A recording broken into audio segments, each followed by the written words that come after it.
Cheryl, your Loan Pro team, I wanted to reach out and just talk to you about really what's going on in the economy.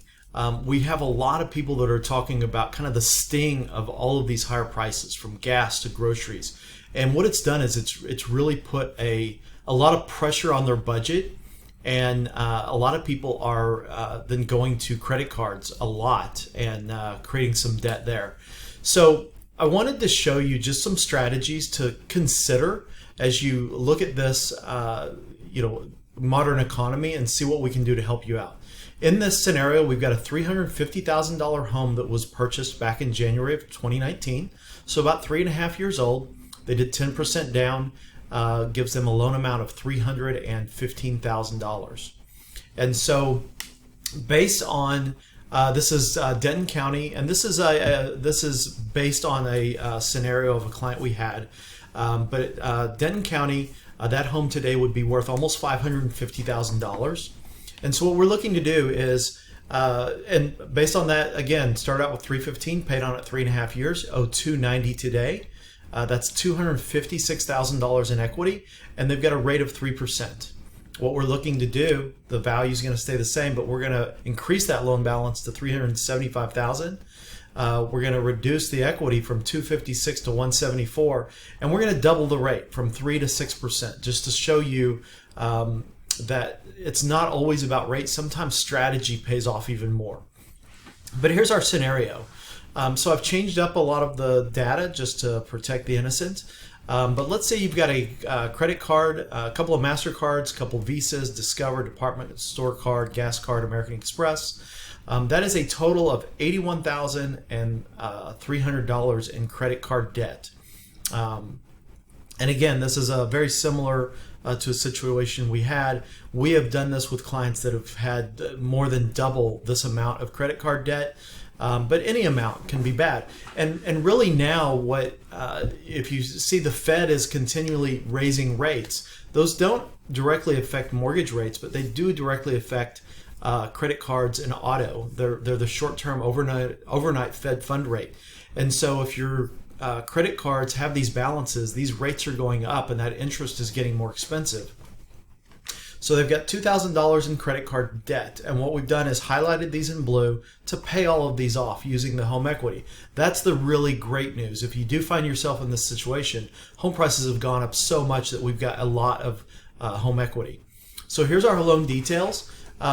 We've got, again, the value today is $546,000. We're looking to take that loan balance from $290,000 to $374,000. And here's what that does. So we've got the existing payment of $1,328 principal and interest. Taxes and insurance are $927. Keep in mind this does have mortgage insurance because they did only 10% down. They didn't do 20% down. Installment loan, it was that auto at the very bottom. We're going to leave that on there because the car debt it's an installment, so it's a fixed loan debt. It's not a horrible interest rate. So we're going to leave that $550 alone. So that's going to stay in here. We've also got this revolving debt. That's all those credit cards for $2,000. We're going to pay that off. Right here, this has gone down as well because on the new loan, it's below 80%. That mortgage insurance falls off. But right now, to meet their minimum monthly payments, it's $4,831. And a credit card, by the way, when you make a minimum payment, you're paying the interest and typically 1% of the balance. Sometimes it's 0, sometimes it's 2 to 3%, but most of the time it's interest and 1% of the balance is all you're paying. So that $4,831 is just for them to make the minimum, and those credit card those debts aren't really moving down at 1% principal. You're not paying much of that off, and so you're going to keep doing this for a long, long time. Under the proposed new plan, we're raising the mortgage payment by about $875 a month. But our total is $3,602, so we've got a savings of $1,229 monthly now. So what that can do is help you with the cash flow and those higher prices and whatnot.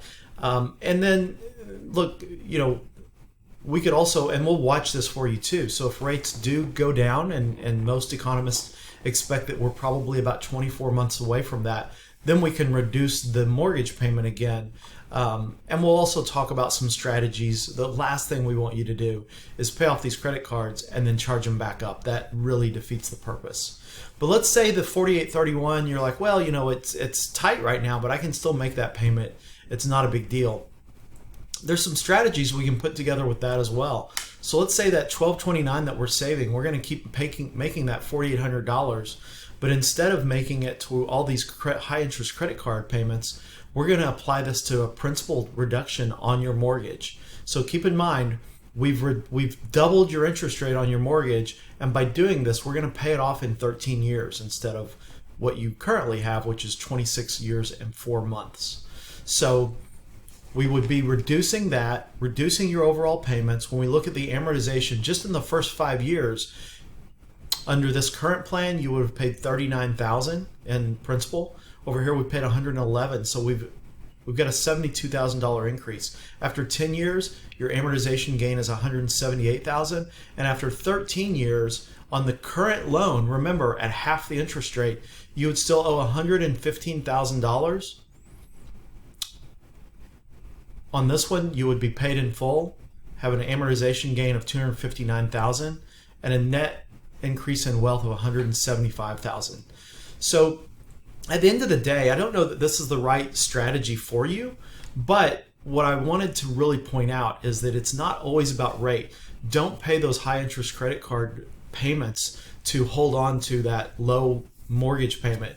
It's about strategy and really what is going to fit into your top priorities. What are your short-term, long-term goals? How do we help you accomplish those? So if you wanted to have me run one of these for you specifically and just see what that looks like, if you find yourself in a situation where things are getting really tight, the last thing you want to do is wait until it's too late. If you started missing credit card payments, your credit scores are going to plummet. You're not going to be eligible for this. All of that home equity that's tied up in your house isn't going to be accessible to you.